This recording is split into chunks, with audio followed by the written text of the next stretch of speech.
De volta, então, meninos e meninas, vamos continuar a pensar as dicas aqui, né, sobre compreensão. Então, nós já falamos sobre a importância de vocês verem no enunciado quais são as expressões que o enunciado está usando, que a banca está usando, expressões que ela retirou do texto e que então vão fazer o caminho, vão dar a dica para vocês. Então, vocês têm que pegar essas expressões e procurarem no texto onde elas estão. E aí circunscreve, vê, né, o trechinho, a frase ou parágrafo em que essas expressões estão, e é ali, a partir dali, que a banca vai fazer a pergunta dela, tá? Vai elaborar a questão. Então, as bancas, elas pegam o texto, vão lendo os parágrafos e vão, isso aqui, né, eu já fiz parte de banca, então é assim que a gente faz. Então, a gente pega lá o texto inteiro, aí começa a ler, isso daqui dá uma boa questão. Isso daqui dá uma boa questão. E a gente sempre parte das expressões que estão no próprio texto. Então, quando vocês fazem o caminho inverso, quer dizer, pegar essas expressões e irem para o texto, vocês então vão circunscrever o que do texto é necessário, tá bom? Então, não deixem de cumprir a primeira dica. Isso vai ajudar muito vocês a não se perderem no texto inteiro, tá?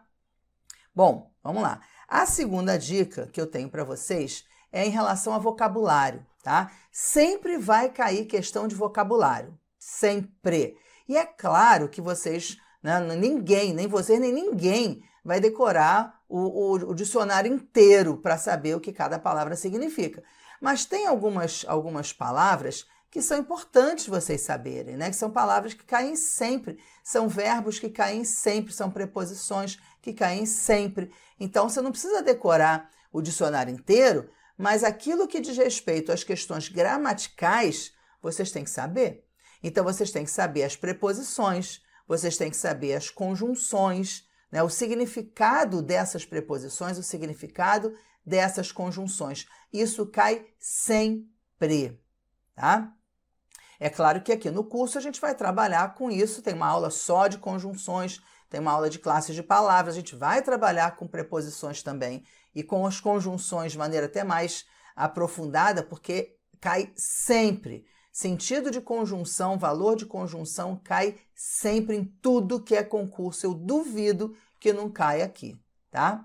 Bom, então a segunda dica é verificar o vocabulário empregado no enunciado, sobretudo quanto à semelhança entre palavras e a alteração de sentido em razão do emprego de preposições.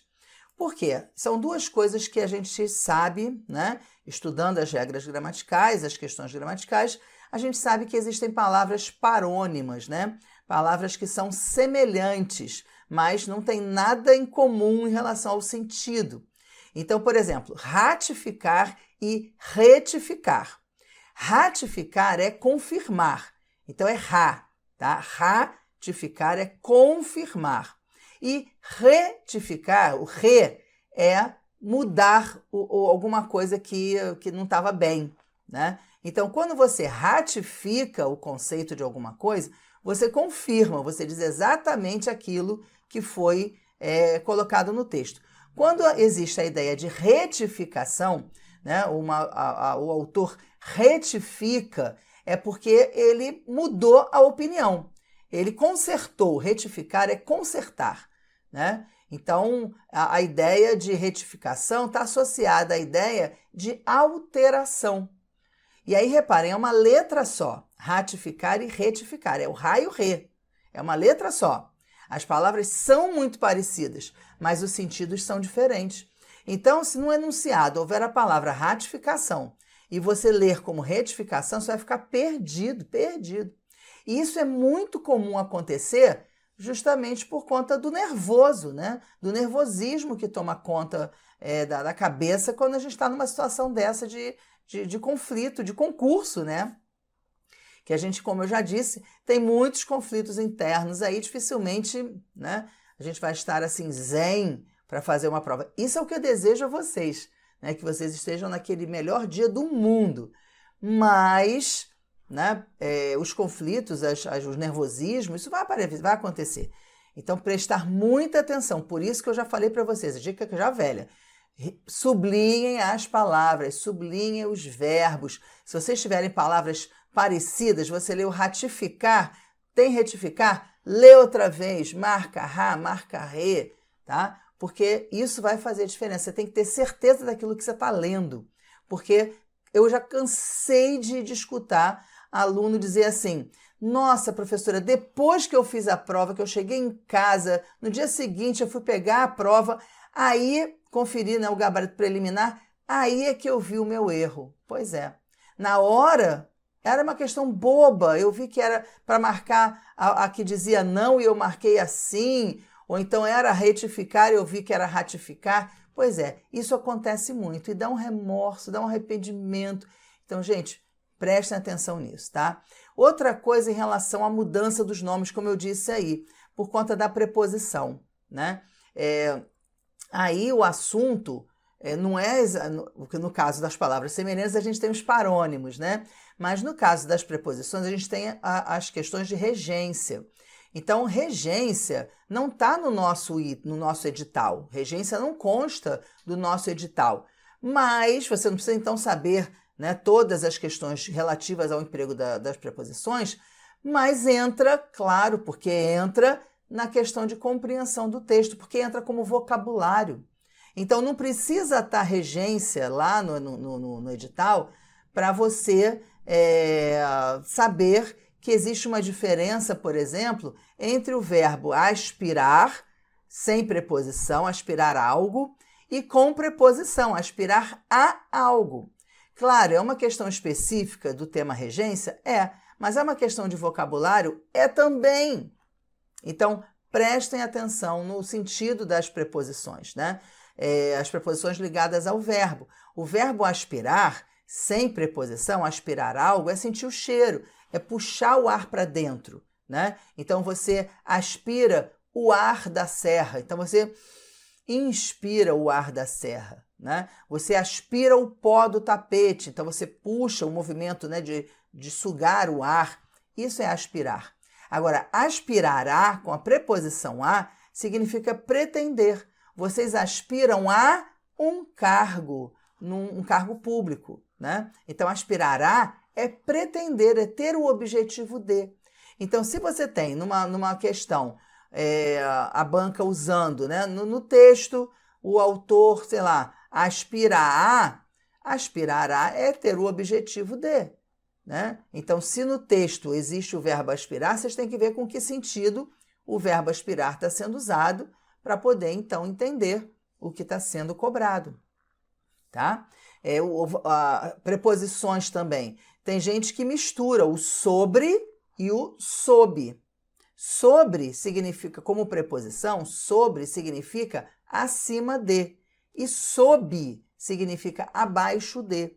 Então, você coloca o livro sobre a mesa, mas você pode colocar o chinelo sob, né, sem a vogal, sob a cama. Então, sobre é em cima e sob é embaixo, tá? Agora, sobre também significa outra coisa, significa a respeito de. Ele me falou sobre você. Aí não é nem acima nem abaixo. Aí é a respeito de, é outro sentido, tá?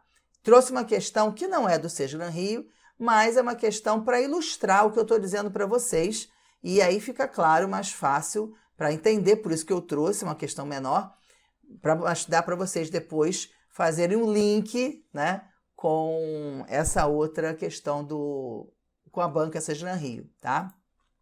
É uma banca do CESP. A banca é CESP também, Sebrasp, na verdade, que agora não é mais CESP, né? Agora é Sebrasp, lá de 2023, do ano passado também, então data prévia. A substituição da palavra sobre por sob não prejudicaria a correção gramatical nem a coerência do texto, mas alteraria o seu sentido original. Ora, se a gente olha só assim, a substituição de sobre por sob não prejudicaria a correção, a gente já, né, alguém pode pensar, vamos ganhar tempo então, que a professora falou, tem que ganhar tempo. Sobre é acima, sob é abaixo, está dizendo que vai alterar o sentido, então tá tudo certo, vamos marcar o certo. Só que não, né? Então, olha o passo a passo aqui. Primeira coisa que a gente tem que fazer, a gente tem um sobre que está usado no primeiro período. Então, como sobre não significa apenas acima de, a gente tem que ir para esse primeiro período para ver qual é o sentido do sobre. Se for o sobre como acima de, aí tudo bem, né? Então, a gente pode ter a substituição da palavra sobre por sob, né? E isso não vai prejudicar a correção gramatical, mas vai alterar o sentido. Então, se eu disser o livro está sobre a mesa ou o livro está sob a mesa, não vai alterar, não vai ter nenhum problema em relação à correção gramatical, não vai ter nenhum problema em relação à coerência e vai alterar o sentido, tudo bem. Só que não é isso que está acontecendo. O sobre lá no texto não significa acima de. Aí é uma questão que eu já mostro para vocês a diferença entre o que é coerência do texto e o que é alteração de sentido. A coerência do texto diz respeito ao entendimento que o leitor tem do texto, né? A lógica do texto, a ideia de não contradição. Então, reparem, se eu digo o livro está sobre a mesa e o livro está sob a mesa, tem algum problema de lógica? Não. O livro pode estar em cima, pode estar abaixo da mesa. Tudo bem. Então, não há um comprometimento da lógica aí, tá? Embora vá alterar o sentido, porque em cima é uma coisa, embaixo é outra coisa, a lógica vai estar mantida, tá? O sentido lógico vai estar mantido. Isso é a coerência. Agora, no caso aqui, o sobre não significa acima de. O sobre aqui na frase, a frase é: as informações sobre a expectativa de vida da população são usadas para a tomada de decisão em várias políticas públicas. E esse sobre, então, não significa acima de. As informações acima da expectativa de vida? Não. É as informações a respeito da expectativa de vida. Tá?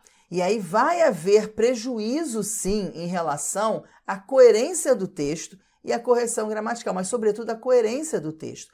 Porque se eu substituo sobre por sob, eu vou ter as informações abaixo da expectativa de vida da população são usadas para a tomada de decisão.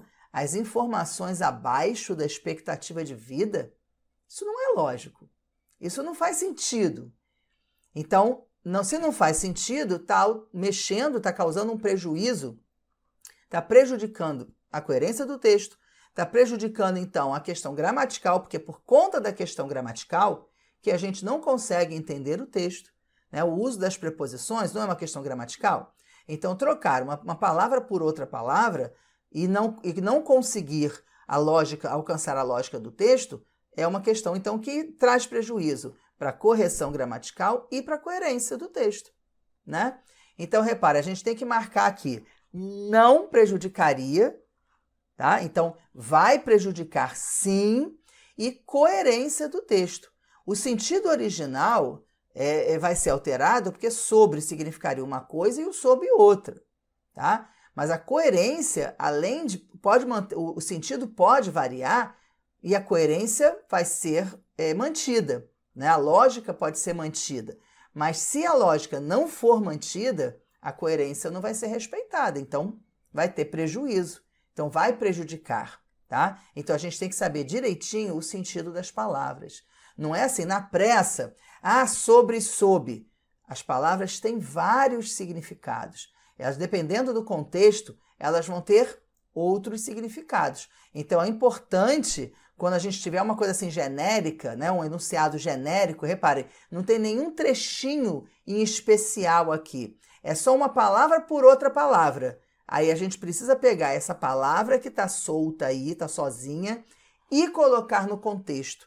Aí a gente precisa voltar no texto. Agora, precisa ler o texto inteiro? Não. Primeiro período do segundo parágrafo. Então, o que é período? Período é uma frase que começa sempre na letra maiúscula e termina no ponto. Tá? Termina no ponto. Então, Pode ser o ponto final, pode ser o ponto de exclamação, pode ser o ponto de interrogação, mas período começa na letra maiúscula, termina no ponto. Se ele é o primeiro período do segundo parágrafo, e parágrafo a gente conhece porque sempre há um recuo, né? Começando, ou porque pula uma linha, então parágrafo a gente consegue contar, é o segundo parágrafo e o primeiro período, ou seja, a primeira frase. A primeira frase é essa daqui que eu coloquei para vocês, começando na letra maiúscula do AS, terminando no ponto depois de públicas, tá? Então, tudo isso ajuda a gente a pensar. É só aí que eu tenho que ver, mais nada, tá? Bom, outra questão que eu trouxe para vocês, pensando nessa questão do vocabulário também, aí do Sesgran Rio, mais do Banco do Brasil, diz, a banca já começa dizendo o verbo implicar assume diferentes sentidos dependendo da sua regência. O que significa regência, então? Vocês já sabem, dependendo do emprego das preposições, tá? O verbo implicar, quando ele não vem seguido de preposição, então implicar algo, ele significa acarretar, trazer como consequência, tá? O verbo implicar é um verbo que cai, mas muito, muito, muito frequentemente em concurso, por um motivo muito simples. Normalmente, no dia a dia, a gente usa o implicar de forma errada, tá? Com desvio de norma padrão.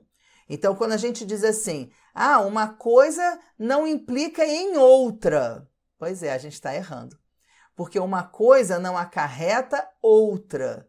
Então, o verbo implicar, com esse sentido de trazer como consequência de acarretar, ele não rege preposição. Ele não pede preposição. Então, tem que ser uma coisa implica outra. Tá? Uma coisa implica outra. Uma causa implica uma consequência. Uma ação implica uma reação, sem preposição. Tá? O verbo implicar, para ter a preposição em, ele precisa do pronome se. É o verbo implicar-se. Aí sim, implicar-se em alguma coisa. Aí a gente conjuga. Eu me impliquei, tu te implicaste, ele se implicou em uma situação esquisita. Ou seja, ele se envolveu. Aí já muda o sentido. Mas aí, para ter a preposição em, obrigatoriamente tem que ter os pronomes conjugados. Tá? E ele se implicou numa situação terrível lá de drogas, enfim. Então, a gente tem implicar-se em, tá? Agora, no sentido de acarretar, não tem preposição nenhuma, não. Tá bom? Então, é esse conhecimento desse vocabulário que essa questão está cobrando. Olha só. No trecho, essa característica por si só já é capaz de mudar a forma como lidamos com o dinheiro, pois implica envio ou recebimento imediato, o seu sentido é... Então, repara, é o verbo implicar, que vai assumir diferentes sentidos, dependendo das suas preposições. Aqui o verbo implicar não foi usado com preposição, porque implicar implicou algo, implicou o envio, implicou o recebimento imediato, tá? Então, não tem nenhuma preposição. Se não tem nenhuma preposição, o sentido de implicar é acarretar. Pronto. Se você domina esse vocabulário, e aí é importante você conhecer o sentido do aspirar e do aspirar a, do assistir e assistir a, do visar e visar a, tá? É importante você ter esse vocabulário. E do implicar-se em, tá? Então, implicar sem preposição significa acarretar. Pronto, letra A é o gabarito. Olha como é rápido isso. Você conhecendo esse vocabulário, mas eu não sabia, então já sabe agora, já decora agora, tá? Agora. Implicar sem preposição nenhuma depois, entre o verbo e o objeto, não tem nenhuma preposição. Implicou, não implica envio, implica recebimento. Então, acarreta envio, acarreta recebimento, tá? Porque se você não tiver esse conhecimento de vocabulário, e de um verbo que cai sempre em concurso público, aí você vai se enrolar, porque você vai, eu vou ver o que encaixa, né? Vou ver a palavra que encaixa. Então, pode ser, pois compromete o envio, pois requer o envio. O importunar e o hostilizar, eu até acho que seriam opções que, de maneira geral, vocês anulariam, né? Porque hostilizar é fazer um confronto, né? Trabalhar essa ideia de conflito, né? Então, não é o que está sendo colocado aqui. Mas por que, não é o que a questão, mas por que estão aqui o hostilizar e o importunar, né? Não é do nada. Porque o verbo implicar, quando ele vem, né, junto com a preposição com, ele significa importunar, hostilizar. Ah, fulano está implicando com cicrano. João está implicando com José. João está importunando José. João está hostilizando José. Mas aí é com a preposição com, tá? Então aqui o implicar envio, implicar um recebimento imediato, não é hostilizar, não é importunar. Está dentro do campo semântico lá do implicar, o implicar com, tá? Mas não é o que a gente quer. Agora, o comprometer, o requerer, que não são significados do implicar, estão aqui para vocês justamente, né, ficarem doidinhos aí pensando qual que será que encaixa melhor, quando na verdade o que vocês têm que ter é esse momento de decoreba mesmo. Implicar algo significa acarretar algo, ter como consequência algo. E aí letra A é o gabarito, pronto, olha que rápido, não é? Pois é. Bom, eu vou separar aqui agora uma outra questão que eu trouxe para vocês com a última dica, né? Para de hoje. Durante o curso, eu vou trazer uma série de dicas também em relação à compreensão, quando a gente for trabalhar com as questões gramaticais, tá? Mas aqui em especial a compreensão.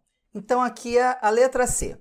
Constatar se as informações das alternativas estão de acordo com o indicado no enunciado, como relações de restrição e generalização, relações de causa e consequência, entre outras. A gente já falou um bocadinho sobre isso quando eu falei para vocês lá na primeira questão que eu mostrei, que a gente tem que ir lá, causas, pronto, risca, sublinha, envolve, né, causas. Porque essas circunstâncias não estão ali à toa. A banca quer saber se vocês sabem o que é causa, consequência, condição, concessão, tempo, finalidade, né? São circunstâncias que envolvem as orações subordinadas adverbiais, né? Então, isso para a interpretação do texto é fundamental. A gente vai trabalhar com isso quando a gente for ver conjunção, já falei sobre isso também, mas é importante ressaltar essa necessidade de vocês marcarem, né? Então, eu trouxe para vocês uma questão que é aqui do Sejam Rio também, do ano passado, da AG Rio. E aí nós temos o trecho em que se apresenta a explicação para o título ora, de cara a gente já tem que ver assim, explicação, tá? Então marca aí explicação. E aí, claro, a gente tem que voltar para ver o título, e aí eu já botei o título aqui para vocês, o título é Floresta Amazônica vai virar uma savana. O que é uma savana? Sabe aquela savana africana que a gente olha assim nos filmes e vê aquele monte de grama, de capim, de matinho pequeno, uma árvore aqui, uma árvore lá, aquele monte de animais? Pois é. Então a floresta amazônica, com o passar do tempo, do jeito que as queimadas estão acontecendo, ela vai virar uma imensa savana, né? Como a gente não tem zebra, não tem elefante, não tem girafa, vai ser só savana mesmo, não vai ter nem safari para a gente viver de turismo. Então aqui nós temos o título, Floresta Amazônica vai virar savana, e a explicação, a gente tem que achar a explicação. Ora, o que é uma explicação? É uma justificativa, né? É uma causa. Então, a Floresta Amazônica virar uma savana é um efeito, é uma consequência de alguma coisa. Aí a gente precisa ver, então, nos trechos que estão destacados aqui, qual vai ser essa causa, o que veio antes que vai gerar essa savanização da floresta amazônica, tá? Então a gente já marcou aqui, ó, letra A. Na Amazônia, por exemplo, estima-se que metade das chuvas na região é resultado da umidade produzida pela evapotranspiração. a transpiração das árvores, né, da evaporação das árvores, que recicla as correntes de ar úmido. Ora, não pode ser a letra A, né? Porque se na letra A está falando das chuvas da região e o resultado, a causa dessas chuvas, né? Então, a metade das chuvas da região é resultado, ou seja, é consequência de alguma coisa que veio antes. E o que veio antes? A evapotranspiração, né? Então, aqui está falando da causa das chuvas na floresta amazônica. Não é a causa de virar uma savana. Então, não serve a letra A, tá? Letra B. O fogo altera a vegetação, favorecendo o avanço de gramíneas onde antes havia espécies florestais.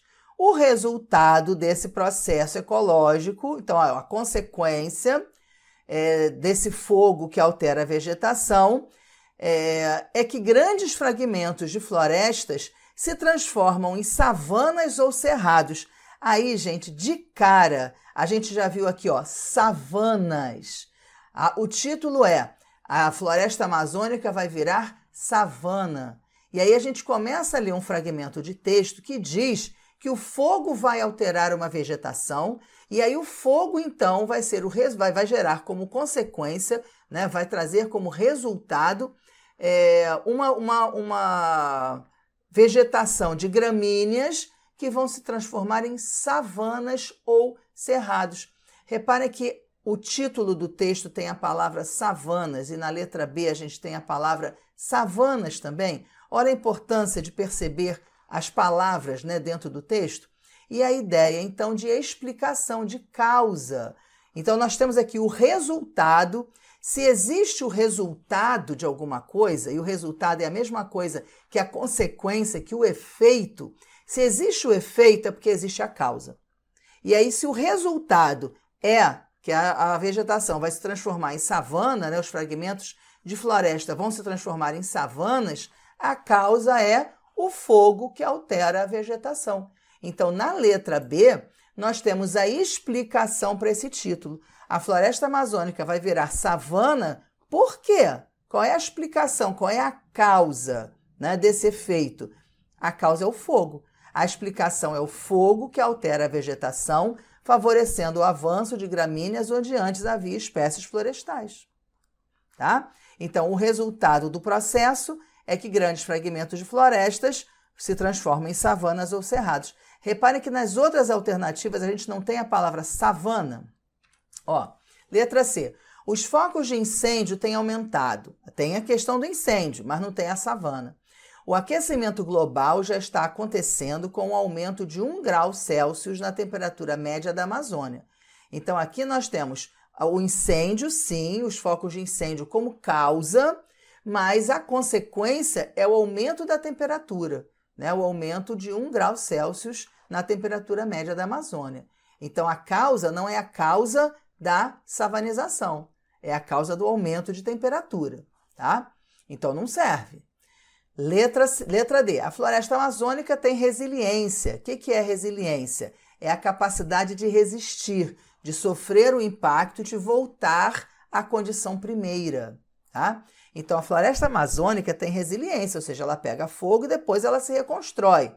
Ela consegue resistir a algum desmatamento, mas essa possibilidade não é infinita. Chega a um ponto que não tem retorno. Então, também, aqui a gente está falando da resiliência, né? O autor aqui no texto está falando da resiliência da floresta amazônica, então uma parte dela é queimada, ela, então, se for reflorestada, ela consegue, né, se recompor, só que isso tem um limite, né? Chega um ponto que não tem mais como voltar. Ela não se recupera mais. Então, repare que em nenhum momento fala que vira uma savana, né? Então, só diz que ela não se recupera mais, mas não tem explicação que leve ao título. Então, não serve. Letra E. Uma das propostas para que se possa evitar o timing point, que é o ponto, né, de não volta, é o reflorestamento. Com esse objetivo, o Brasil se comprometeu na Conferência da ONU sobre Clima em Paris, em 2015, a reflorestar 12 milhões de hectares até 2030. Então, aqui ele está falando, na letra E, do reflorestamento da floresta amazônica e não do processo de savanização. O que o título traz é que se esse processo de reflorestamento não acontecer, a Amazônia vai virar, ó, um grande campo, né? Um grande campo. Então, a gente confirma a letra B como gabarito. A explicação para o título está na letra B. E olhem a dica, gente, procurar as palavras nos enunciados, nos trechos, tá? A única alternativa que falava sobre o processo da floresta amazônica por conta do fogo, das queimadas, dos incêndios se transformar em savana, a única alternativa que tinha a palavra savana era a letra B, tá? Então, isso é fundamental para a compreensão do texto, para você ter segurança na hora de marcar a alternativa. Tá legal? Então é isso, gente. Eu vou trazer aqui a capa para a gente fechar, então, esse bloco 2 e a gente se encontra na próxima aula para continuar estudando. Até a próxima!